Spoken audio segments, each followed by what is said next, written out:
Hello and welcome. You know, AI is one of the biggest topics on the planet right now. But today, we're not just going to talk about the tech itself. We're going to look at the rules that are going to shape it.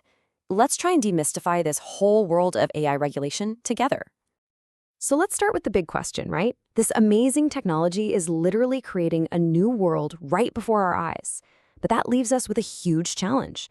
In this new world, who's writing the rule book? And how are they doing it?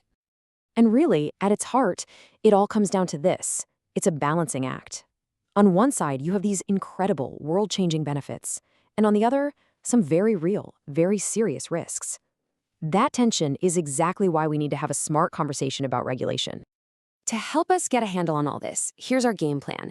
First, we'll look at why AI is forcing us to ask new questions. Then we'll figure out what regulation even means, because it's not what you think. We'll explore why we even have rules in the first place, see how they're being applied to AI right now, and then we'll wrap up with a handy checklist for the future. Okay, let's get into it. So first things first, why the urgency? Why talk about this now? Well, it's because AI, like any massive technological leap forward, is making us confront some brand new tricky questions. And here's the key thing to get.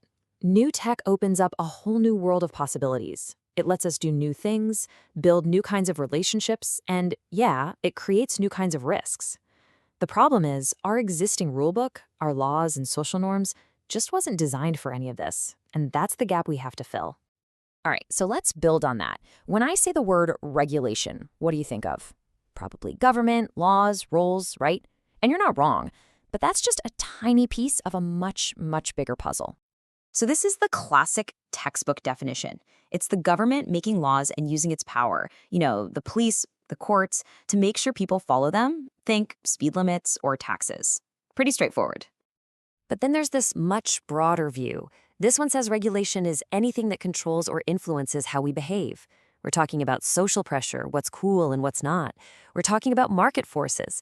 Even the way a piece of technology is designed can regulate us, whether anyone meant for it to or not.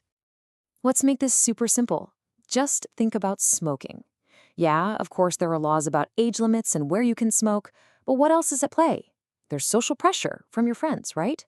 There are those graphic health warnings, the high price of a pack, even the fact that a park is designed with no ashtrays. All of those things work together to regulate that behavior. And what's really cool is that you can basically boil any kind of regulation, big or small, down to a simple three-part formula. First, you set a standard. You define what you want to see. Then you need sensors to check if things are matching that standard. And finally, you need actuators, a way to nudge behavior back in line if it's off course. Standards, sensors, actuators. That's the core loop. Okay, so we know what regulation is now in this bigger sense, but why do we even do it? Why do societies bother making rules at all? Well, that brings us to the really fundamental reasons we have them. And really, it breaks down into four main buckets.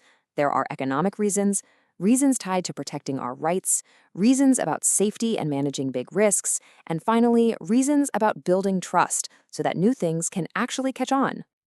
Let's start with the economic stuff. Sometimes markets just don't work right on their own. Regulation can jump in to fix things like externalities. That's a fancy word for a hidden cost, like pollution. It can also help when one side in a deal has all the information, or when one company gets so big it crushes all competition. Next up, and this is absolutely huge for AI, is protecting basic human rights. This is all about making sure that technology respects our privacy, that it doesn't unfairly discriminate against people, and that there's a fair process if things go sideways. And of course, there's the obvious one, safety. We make rules to stop terrible things from happening, to control risks that could take down a whole system. Think about the financial markets, and to make sure powerful tools don't end up in the wrong hands. And finally, trust. Now, this one might sound a little backwards, but good rules can actually spark innovation. It makes sense, right? When people feel confident that a technology has some guardrails, that it's basically safe, they're much more willing to try it out and adopt it. Good governance actually builds public confidence. Okay, so let's tie all of this back to AI. We're seeing these exact four reasons play out in real time as countries and companies all over the world are trying to figure out how to handle this new technology. And I mean, this is not some small, isolated thing. Just look at this timeline. Between 2017 and 2018 alone, there was just this explosion of activity. Countries all over the world suddenly woke up and realized, hey, we need a plan for this, and started rolling out their own AI strategies. Now, all that activity led to, well, this. And I know, at first glance, it looks incredibly complicated, almost like a mess. It's easy to feel a bit lost looking at it. But here's the thing. If you look closely, you can start to see a real consensus forming out of all that complexity.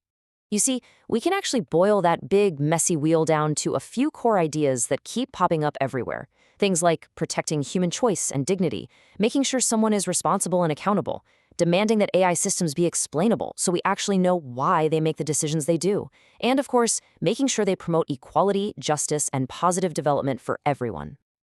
So that brings us to our final section. Knowing everything we know now, how do we actually move forward? How can we design smart, effective rules for AI? Well, here's a really practical framework to help guide our thinking. Think of it like a toolkit. Here are 6 essential questions we should ask about any new rule for AI. 1.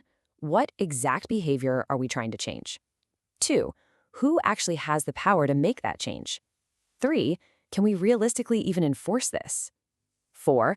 What are the trade-offs? What are we giving up to get this? 5. How are we going to monitor it to see if it's working? And 6. How do we stop clever people from just gaming the system? And that really leaves us with this one last big thought. This isn't some conversation for the distant future.